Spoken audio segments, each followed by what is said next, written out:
Harry shook hands again and again. Doris Crockford kept coming back for more.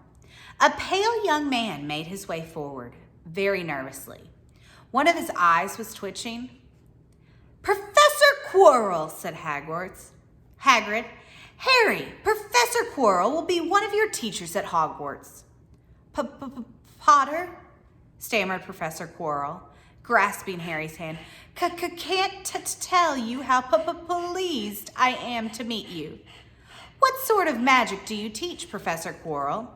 Defense against the dark arts," muttered Professor Quirrell, as though he'd rather not think about it. Not that you need it, Potter?" He laughed nervously. "You'll be getting all your equipment, I suppose. I've got to pick up a new book on vampires myself." He looked terrified at the very thought. But the others wouldn't let Professor Quirrell keep Harry to himself. It took almost 10 minutes to get away from them all. At last, Hagrid managed to make himself heard over the babble. "Must get on! Lots to buy! Come on, Harry!" Doris Crockford shook Harry's hand one last time, and Hagrid led them through the bar and out into the small walled courtyard, where there was nothing but a trash can and a few weeds. Hagrid grinned at Harry. "Told you, didn't I? Told you were famous." Even Professor Quirrell was trembling to meet you. Mind you, he's usually trembling. Is he always that nervous? "Oh yeah, poor bloke. Brilliant mind. He was fine while he was studying out of books, but then he took a year off to get some first-hand experience. They say he met vampires in the Black Forest, and there was a nasty bit of trouble with a hag. Never been the same since. Scared of the students, scared of his own subject. Now, where's the umbrella?" Vampires? Hags? Harry's head was swimming. Hagrid, meanwhile, was counting bricks in the wall above the trash can. 3 up, 2 across, he muttered. "Right, stand back, Harry." He tapped the wall 3 times with the point of his umbrella. The brick he had touched quivered. It wiggled. In the middle, a small hole appeared. It grew wider and wider. A second later, they were facing an archway large enough for even Hagrid. An archway into a cobbled street that was twisted and turned out of sight. "Welcome," said Hagrid, "to Diagon Alley." He grinned at Harry's amazement. They stepped through the archway. Harry looked quickly over his shoulder and saw the archway shrink instantly back into a solid wall. The sun shone brightly on the stack of cauldrons outside the nearest shop. Cauldrons, all sizes, copper, brass, pewter, silver, self-stirring, collapsible, said a sign hanging over them. "Yeah, you'll be needing one of them," said Hagrid, "but we gotta get your money first." Harry wished he had about 8 more eyes. He turned his head in every direction. As they walked up the street, trying to look at everything at once, the shops, the things outside them, the people doing their shopping. A plump woman outside of an apothecary was shaking her head as they passed, saying, "Dragon liver, 17 sickles an ounce. They're bad." A low, soft hooting came from a dark shop with a sign saying, "Elops al Emporium. 20 screechy, barn, brown, and snowy." Several boys of about Harry's age had their noses pressed against a window with a broomstick in it. "Look," Harry heard one of them say, "the new Nimbus 2000, fastest ever." There were shops selling robes, shops selling telescopes and strange silver instruments Harry had never seen before. Windows stacked with barrels of bat spleens and eel's eyes, tottering pipes of spellbooks, quills, and rolls of parchment. Potion bottles, globes of the moon. "Gringotts," said Hagrid. They had reached a snowy white building that towered over all the other little shops. Standing beside it, brandishing bronze doors, wearing a uniform of scarlet and gold, was... "Yeah, that's a goblin," said Hagrid quietly as they walked up the white stone steps towards him. The goblin was about a head shorter than Harry. He had scrawny, clever face, a pointed beard, and Harry noticed very long fingers and feet. He bowed as they walked inside, and now they were facing a second pair of doors, silver this time, with words engraved upon them. Enter, stranger, but take heed of what awaits the sin of greed. For those who take but do not earn must pay most dearly in their turn. So if you seek beneath our floors a treasure that was never yours, thief, you have been warned, beware of finding more than treasure there. Like I said, you'd be mad to try and rob it, said Hagrid. A pair of goblins bowed them through the silver doors, and they were in the vast marble hall. About 100 more goblins were sitting in high stools behind a long counter, scribbling in long ledgers, weighing coins and brass scales, examining precious stones through eyeglasses.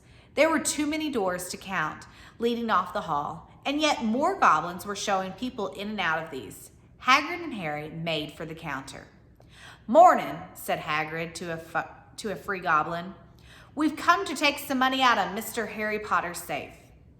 "You have a key, sir?"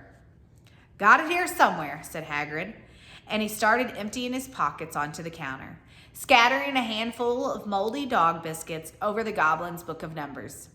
The goblin wrinkled his nose. Harry watched the goblin on their right weighing a pile of rubies as big as glowing coals. "Got it," said Hagrid at last, holding up a tiny golden key. The goblin looked at it closely. "That seems to be in order. And I've also got a letter here from Professor Dumbledore," said Hagrid importantly, throwing out his chest. "It's about you-know-what in Vault 713. The goblin read the letter carefully. "Very well," he said, handing it back to Hagrid. "I will have someone take you down to both vaults. Griphook." Griphook was yet another goblin. Once Hagrid was crammed all the dog biscuits back into his pockets, he and Harry followed Griphook toward one of the doors leading off the hall. "What's the you-know-what in Vault 713, Harry asked. "Can't tell you that," said Hagrid mysteriously. "Very secret. Hogwarts business. Dumbledore trusted me. More'n my job's worth to tell you that." Griphook held the door open for them. Harry, who had expected more marble, was surprised. They were in a narrow stone passageway lit with flame torches. It sloped steeply downward, and there were little railway tracks on the floor. Griphook whistled, and a small cart came hurling in the tracks towards them. They climbed in, Hagrid with some difficulty, and were off. At first, they were hurtled through a maze of twisting passages. Harry tried to remember left, right, left, middle fork, right, left, but it was impossible. The rattling cart seemed to know its own way because Griphook wasn't steering. Harry's eyes stung as the cold air passed them, but he kept them wide open. Once he thought he saw a burst of fire at the end of the passage and twisted around to see if it was a dragon. But too late. They plunged even deeper, passing an underground lake where huge stalactites and stalagmites grew from the ceiling and floor. "I never know," Harry called to Hagrid over the noise of the cart. "What's the difference between a stalactite and a stalagmite?" "Stalagmite's got an M in it," said Hagrid. "And don't ask me questions now. I think I'm going to be sick." He did look very green, and when the cart stopped at last beside a small door in the passageway, Hagrid got out and had to lean against the wall to stop his knees from trembling. Griphook unlocked the door. A lot of green smoke came billowing out, and as it cleared, Harry gasped. Inside were mounds of gold coins, columns of silver, heaps of little bronze nugs. "All yours," smiled Hagrid. "All Harry's. It was incredible. The Dursleys couldn't have known about this, or they'd have hid it from him faster than blinking." How often had they complained how much Harry cost them to keep? And all the time, it had been a small fortune belonging to him, buried deep under London. Hagrid helped Harry pile some of it into a bag. The gold ones are galleons, he explained. 17 silver sickles to a galleon, and 29 nucks to a sickle. It's easy enough. Right, that should be enough for a couple of terms.